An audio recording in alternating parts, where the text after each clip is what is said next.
everyone. Today we are going to talk about thermodynamics. The thermodynamics, as the name indicates, it is made up of two words. First is thermo. Thermo means heat, okay? And other is dynamics. Dynamics means flow. It means in this chapter हम किसकी बात करेंगे? Flow of heat की बात करेंगे. अब normal सी बात है भाई, हम देखते आ रहे हैं किसी भी ऑब्जेक्ट को अगर आप टच करते हो तो या तो आपको वो हॉट फील होता है, ओके? किसी ऑब्जेक्ट को टच करोगे हॉट फील होगा या फिर वो फील होगा कोल्ड. तो कोई भी ऑब्जेक्ट हमें टच करने पे हॉट या कोल्ड क्यों फील होता है? क्यों? बिकॉज वहां पे हमारे पास हीट का फ्लो होता है, इधर from our body to that object or from that object to our body. Okay, so in this chapter we are talking about flow of heat. Okay, so let's start with thermodynamics. सबसे पहले हम कुछ terms के बारे में जानेंगे. Okay, सबसे पहले हम बात करेंगे सिस्टम एंड सराउंडिंग्स. भाई what is this system and surrounding? System क्या है?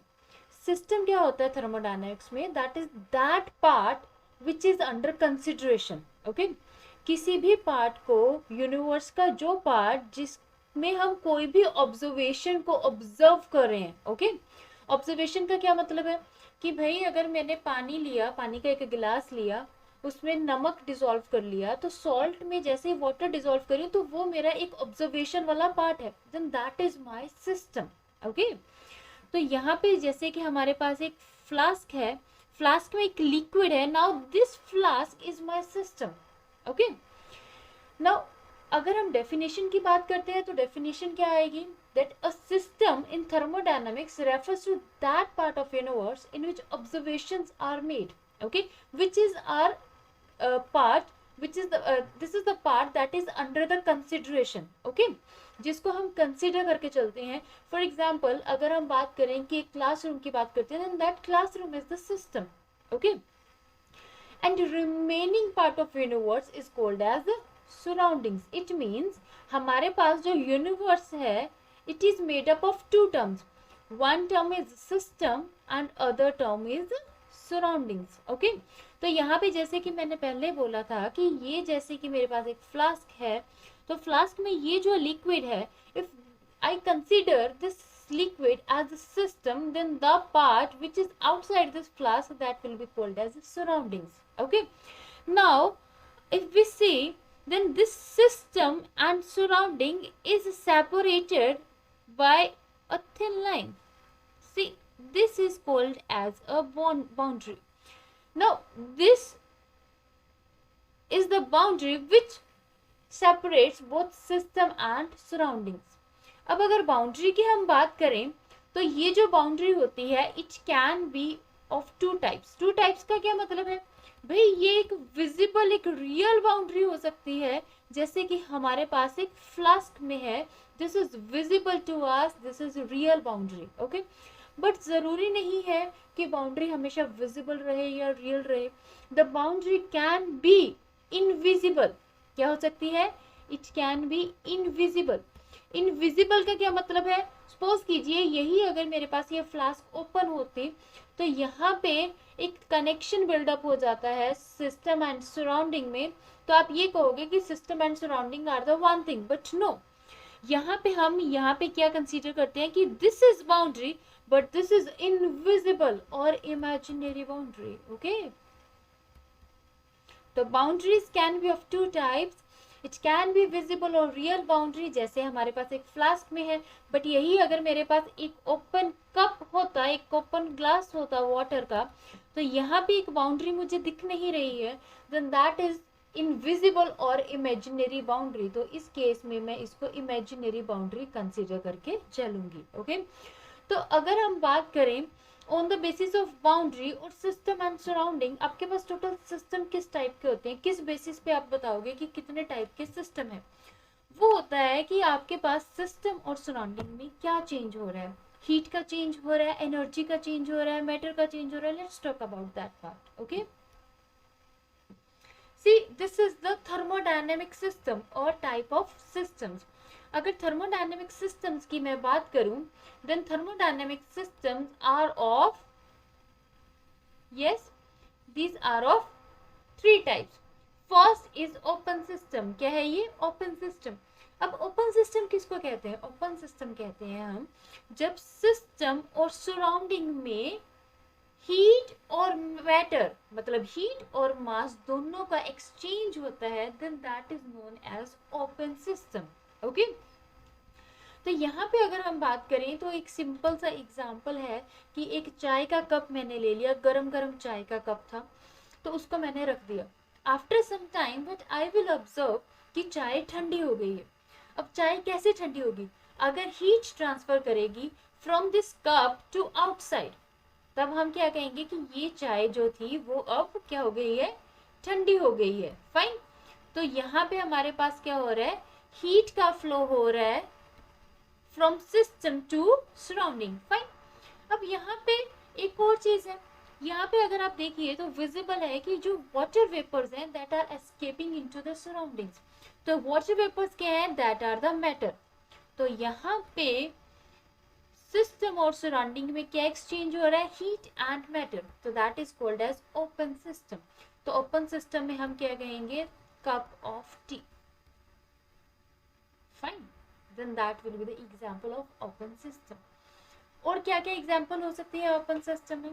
भाई बहुत सारी एग्जाम्पल्स हो सकती हैं. For example trees. भाई ट्री भी क्या है? ओपन सिस्टम है. कैसे? वो सराउंडिंग से गैसेस लेते हैं, कार्बन डाइऑक्साइड गैस है, सराउंडिंग से ले रहे हैं और सराउंडिंग को वाटर वेपर्स ट्रांसपिरेशन प्रोसेस के थ्रू दे रहे हैं. तो वहां पे भी क्या रहता है? एक्सचेंज रहता है मैटर का, हीट का, ओके, एनर्जी का. हीट का क्या मतलब है? भाई एनर्जी ट्रांसफर हो रही है. ओके. सेकेंड अगर हम बात करें तो बहुत इंपॉर्टेंट एग्जांपल्स हैं ह्यूमन बॉडी. ह्यूमन बॉडी भी मेरे पास क्या है? ओपन सिस्टम है. ह्यूमन बॉडी ओपन सिस्टम है. ट्रीज ओपन सिस्टम है. एक और बहुत इंपॉर्टेंट एग्जांपल है जो पूछ लेते हैं, earth, that is also the open system. Okay.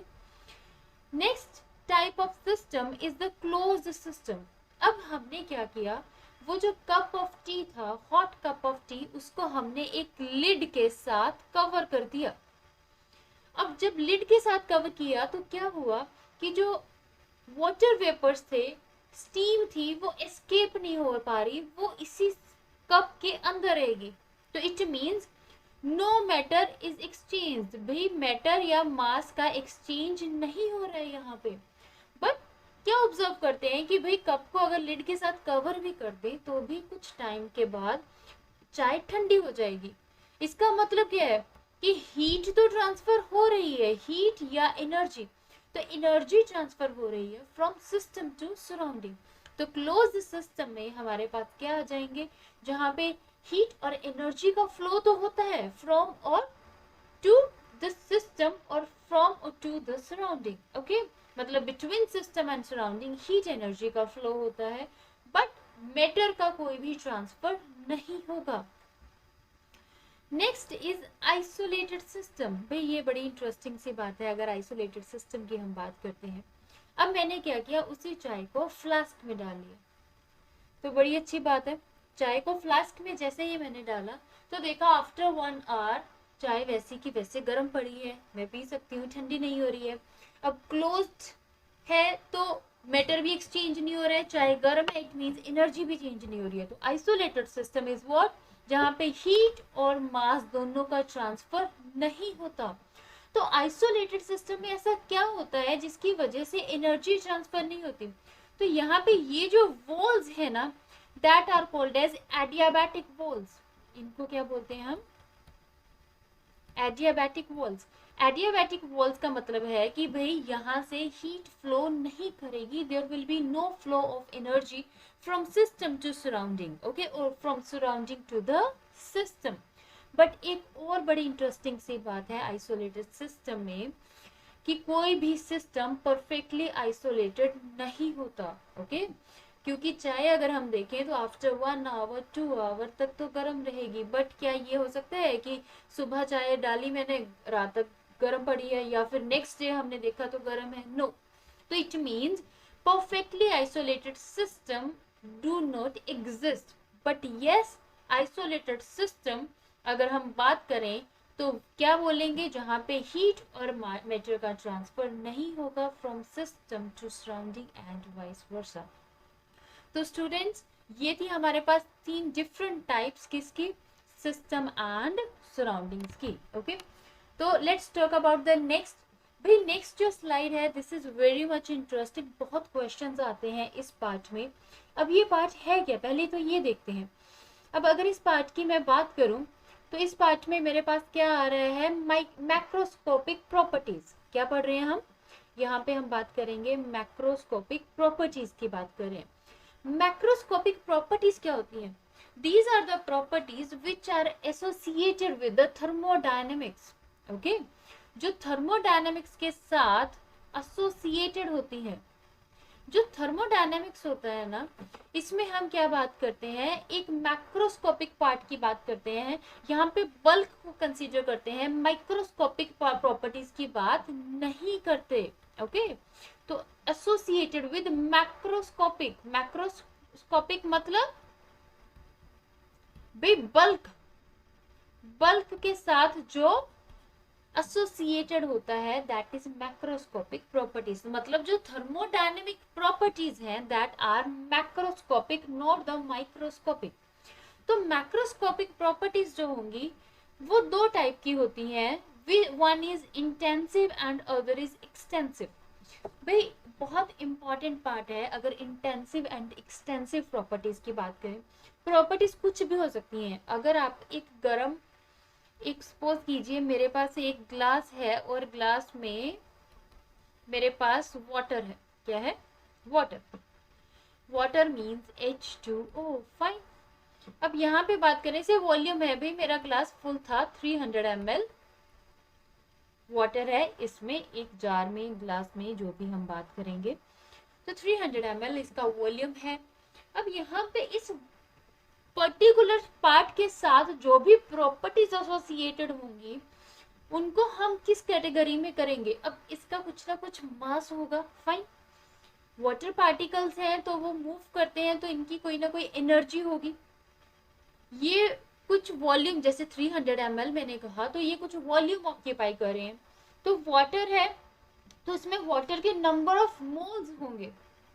तो ये जो प्रॉपर्टीज है वो किस पे डिपेंड करती हैं, ऑन दैट बेसिस ये जो प्रॉपर्टीज होती हैं, that are of 2 types, one is intensive and other is extensive, fine.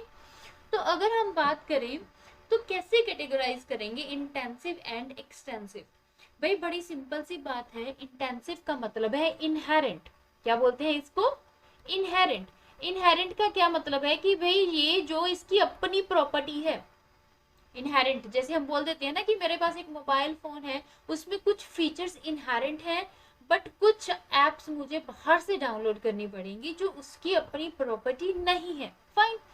तो यहाँ पे एक प्रॉपर्टी होती है intensive property which is inherent. Inherent का मतलब है which is independent of the quantity of matter, which is independent. क्या होती है ये भी, इंडिपेंडेंट होती है of the quantity of matter. ये डिपेंड नहीं करती कि इसमें कितनी क्वांटिटी प्रेजेंट है। ओके, तो that properties are called as intensive properties. आप बड़ी सिंपली माइंड में रख सकते हो, I N intensive, I N independent, which is intensive properties are those which are independent of the quantity of matter present in that system, fine। now extensive क्या होती हैं फिर, on the contrary extensive properties क्या होंगी, which depend on quantity, okay, which depend on quantity of matter present in that system. जो matter की quantity पे भी डिपेंड करेंगी, उनको हम क्या बोलेंगे, एक्सटेंसिव प्रॉपर्टीज। बड़ी सिंपल सी बात है, कैसे डिफाइन करेंगे, कैसे कैटेगराइज करेंगे प्रॉपर्टीज को। फिर मेरे पास ये वाटर था, 300 ml था, इसमें से मैंने क्या किया, एक स्मॉल कप था, उसमें से 100 ml वाटर सेपरेट कर लिया, 100 ml वाटर यहाँ पे निकाल लिया।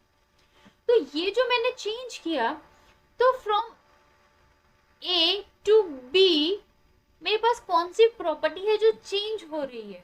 अगर मैंने ए में से 100 ml वाटर निकाल लिया तो यहाँ पे क्या क्या चीज है जो चेंज हो जाएगी, वो क्या आ जाएंगी, that will be the extensive properties. और जो चेंज नहीं होंगी that will be the intensive property. देखिए कितनी सिंपल सी अगर हम बात करें तो है यहाँ पे। अब यहाँ पे अगर मैं बात करूं तो सबसे पहले हम बात करते हैं, अगर मैं वाटर 300 ml से 100 ml निकाल लिया तो remaining volume will be 200 ml।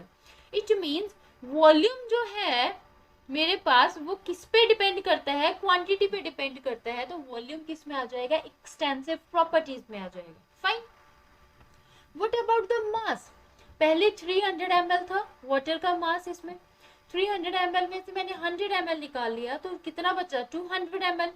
तो मास क्या हो गया, कम हो गया। अब क्या है, अगर वाटर की डेंसिटी लेके चले तो 200 ग्राम मास रह गया, पहले 300 ग्राम था, तो मास चेंज हो रहा है।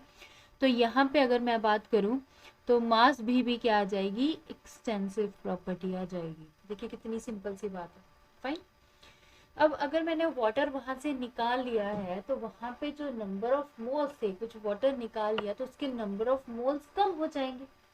फाइन, नंबर ऑफ मोल्स कम हो गए। फाइन। तो नंबर ऑफ मोल्स अगर कम हो जाएंगे तो वो भी किस कैटेगरीज में आ जाएंगे, एक्सटेंसिव प्रॉपर्टी में आ जाएंगे। क्लियर है ये बात। अच्छा नेक्स्ट भाई, अगर मैं ये कहूं कि यहाँ पे क्या किया, वाटर जैसे ही मैंने ए से बी लेके गई तो क्या वाटर के टेम्परेचर में कोई चेंज आएगा, कैसा होगा कि भी पहले गर्म था अब ठंडा हो गया या पहले ठंडा था अब गर्म हो गया, no, the temperature will remain same. तो इट मीन्स ये जो टेम्परेचर है वो क्या आ जाएगा, मेरे पास इंटेंसिव प्रॉपर्टी है, that is not the extensive property. Clear है ये। सिमिलरली अगर हम बात करें तो इसकी डेंसिटी की अगर हम बात करें तो वाटर मैंने एक बिगर जार में रखा है, इसका वॉल्यूम ज्यादा है या कम है, वाटर की डेंसिटी हम हमेशा क्या कहते हैं, 1 ग्राम पर सीसी। तो it means density will not change. तो डेंसिटी जो है वो इसकी एक इनहेरेंट प्रॉपर्टी है वाटर की, तो that is the intensive property, it does not depend upon the quantity of the water. तो इन दिस वे हम क्या करेंगे, फाइंड आउट करेंगे प्रॉपर्टीज के बारे में कि क्या वो इंटेंसिव है या एक्सटेंसिव है। फाइन। एक और अच्छी सी बात है कि अगर मेरे पास दो एक्सटेंसिव प्रॉपर्टीज हैं और उनका मैं रेशियो निकाल लूं, दो एक्सटेंसिव प्रॉपर्टीज का अगर हम डिवीजन कर दें तो it will be equal to the intensive property. For example भाई, मास पर unit volume is density. Density क्या होती है, मास अपॉन वॉल्यूम। मास क्या है मेरे पास, एक्सटेंसिव प्रॉपर्टी, वॉल्यूम क्या है, एक्सटेंसिव, बट डेंसिटी क्या आ जाएगी, इंटेंसिव प्रॉपर्टी। क्लियर है ये बात। Similarly number of moles, number of moles की अगर मैं बात करूं तो नंबर ऑफ मोल्स क्या है मेरे पास, extensive property divided by volume is extensive property is equals to molarity.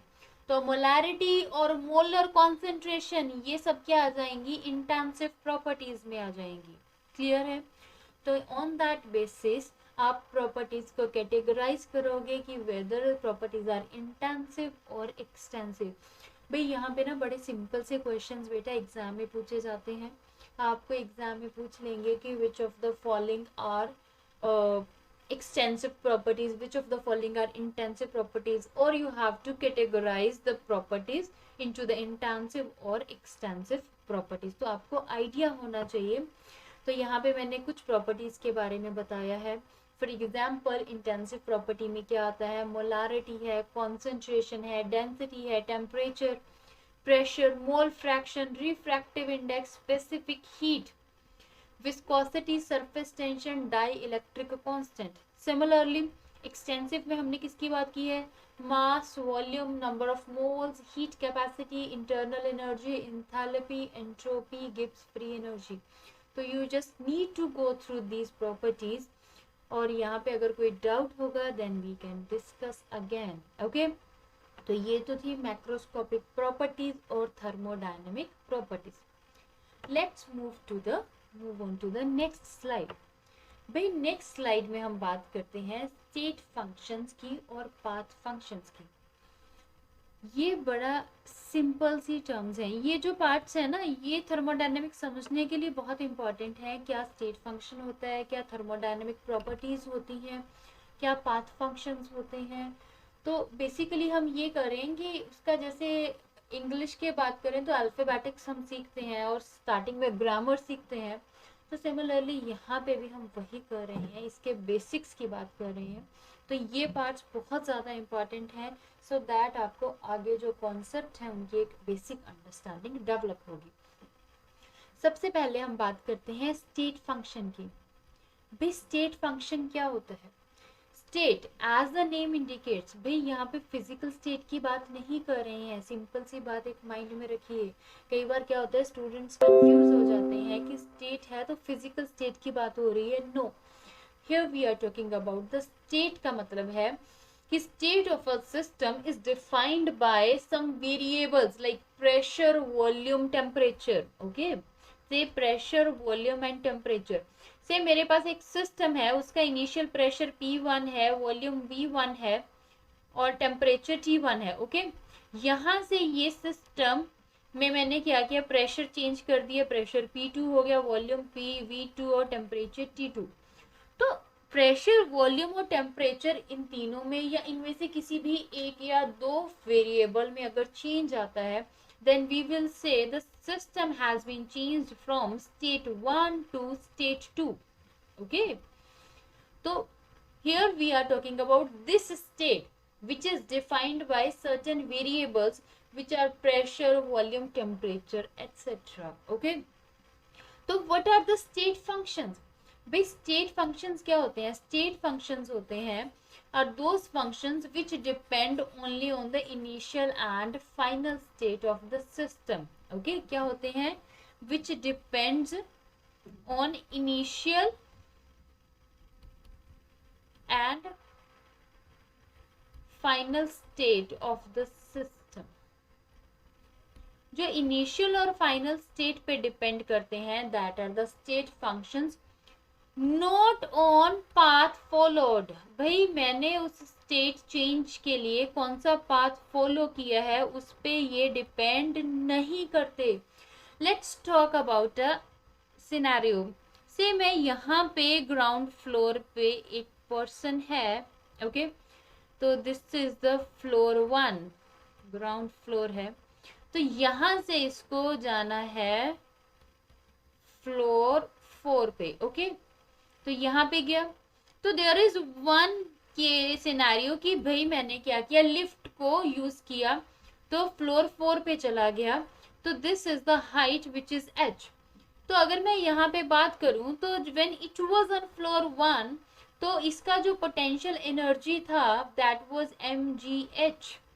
Okay, h की वैल्यू कुछ भी हो सकती है, h1 ले लेते हैं। ओके, तो यहाँ पे जैसे फ्लोर 4 पे गया तो इसकी पोटेंशियल एनर्जी क्या होगी, mgh2 से यहाँ पे क्या है, h1 है और ये क्या है, h2 है। फाइन, तो यहाँ पे या जैसे ही ये जो पर्सन है it moves from floor 1 to floor 2, तो इसका पोटेंशियल एनर्जी क्या हो जाएगा, mgh2 हो जाएगा अगर ये लिफ्ट से जाता है। बट सपोज कीजिए कि भाई लिफ्ट थी खराब, तो क्या हुआ कि इसने कहा मुझे इस फ्लोर पे जाना है, तो I will choose the stairs. तो सेकंड वे क्या है कि हमने क्या किया, now this person is saying कि मेरे को इसी हाइट पे जाना है, now I will choose the stairs. तो स्टेयर्स पे जाएगा तो भी इसकी पोटेंशियल एनर्जी जैसे ही इस हाइट पे पहुंचेगा तो क्या होगी, mgh2। इट मीन्स जो एनर्जी है, internal energy, potential energy, kinetic energy और एनर्जी जो है वो किस पे डिपेंड कर रही है कि इसका जो इनिशियली क्या स्टेट था, इनिशियली, और फाइनल स्टेट क्या था उस पे डिपेंड कर रही है कि at the after the process और इन द स्टेट 2 ये कितनी हाइट पे है उस पे डिपेंड करेगी इसकी पोटेंशियल एनर्जी। इंस्टेड ऑफ कि ये इस हाइट पे कैसे पहुंचा, कि इसने लिफ्ट यूज की या फिर स्टेयर्स यूज की। क्लियर है ये पार्ट? तो इट मीन्स कि ये जो पोटेंशियल एनर्जी है that is the state function, not the path function. ये पाथ पे डिपेंड नहीं कर रहा। बट अगर इसके फिजिकल वर्क की बात करें तो फिजिकल वर्क कब ज्यादा होगा, when it chooses the lift और द स्टेयर्स। तो सिंपल सी बात है भाई कि स्टेयर्स में फिजिकल वर्क ज्यादा होगा as compare to the lift. तो इट मीन्स जो वर्क है वो स्टेट पे डिपेंड नहीं करता, वो किस पे डिपेंड करता है, पाथ पे डिपेंड करता है। That's why these are called as path function which depend on the path followed. Okay, depend on the path followed, कि आपने स्टेट 1 से स्टेट 2 में जाने के लिए कौन सा पाथ फॉलो किया है, that is the path function. Okay, तो क्लियर है ये बात। स्टेट फंक्शन क्या होते हैं, जो स्टेट पे डिपेंड करते हैं, इनिशियल एंड फाइनल स्टेट पे, note on the path followed. For example volume, okay, enthalpy, free energy, internal energy, entropy and number of moles।